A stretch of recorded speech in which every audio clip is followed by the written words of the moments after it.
He told the social worker that he was having nightmares because he was taken away from me. But he told the app he was having nightmares because he was getting touched. He didn't tell the social worker that.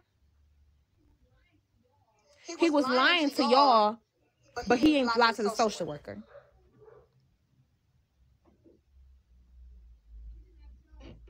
He did not tell the social worker that. That's what I'm saying. I asked her, I said, did he tell you that Matthew was having nightmares because somebody was touching him in the house? He said no. He told me Matthew was having nightmares because I'm not in his life no more right now at the moment. And I got it on video. My camera stay rolling in this motherfucker. No cap.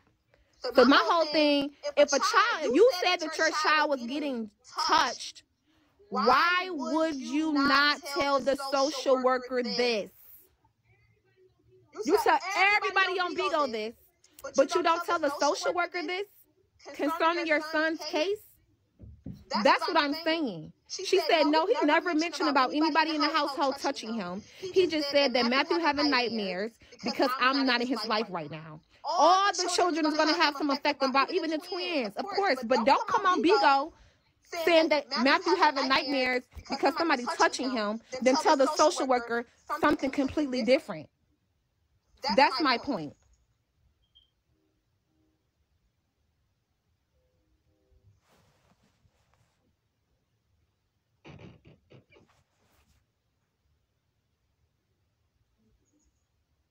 Thank you. No, the actual social worker from CPS. So he's just making up all types of lies to try to like make it seem like whatever he feel like is gonna make me look bad, or try to make it seem like CPS is not gonna give me my kids back. So I guess if he say a 4-year-old, because you know a 4-year-old is not. He's not like he's 8, 10, 13. You get what I'm saying? They're not going to be able to talk to a 4-year-old in the court of law. He's not old enough. You can tell a 4-year-old to say anything. And he knows that. And nobody's not going to really, you know, a 4-year-old decisions can be swayed. So, of course, but I asked the social worker, I say, let's say hypothetically that Cooper is what she is. He's trying to lie and try to put stuff into my son's head to say about him getting touched by his other siblings. Would that prevent me from ever getting my kids back? And she said no. She said if anybody in the household was getting touched by any sibling, like 5-year-old getting touched by a 10-year-old, hypothetically, she said that's called curiosity. And she said she did with a lot of cases like that. And that's not grounds from you never getting your kids back. She said that just means that they have to have a safety plan to where like the kids are getting counseling and making sure that we have safe talk tests. No, none of my kids are getting touched, but because Cooper came on live and said that about Matthew having nightmares, that's why I asked her, because I feel like he's saying that on live. He didn't tell her that, he told y'all that though. He said it on live to try to get my kids. He thought that, I guess, if he told Matthew to say this or whatever, or he tell y'all that somebody in the household, like a kid or something, touching him, that's going to be grounds for me not getting my kids back. Well, he was gagged today because they said, well, even if that was happening, I'm not saying that it is true. She said, but even if that was happening, that's not grounds for you not getting your kids back.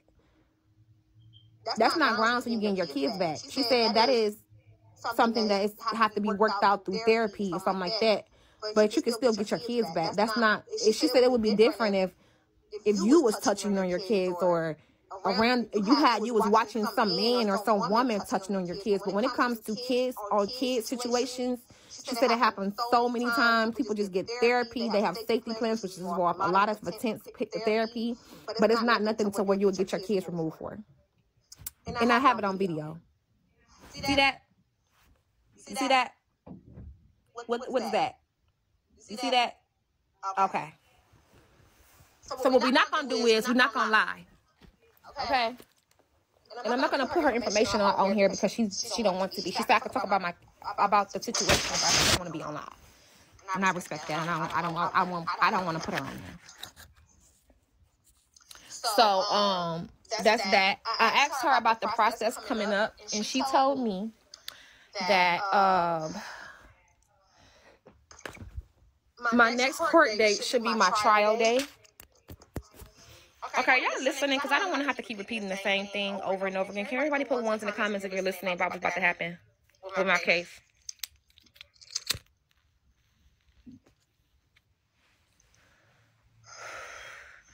Okay, so what's going on is she told me that my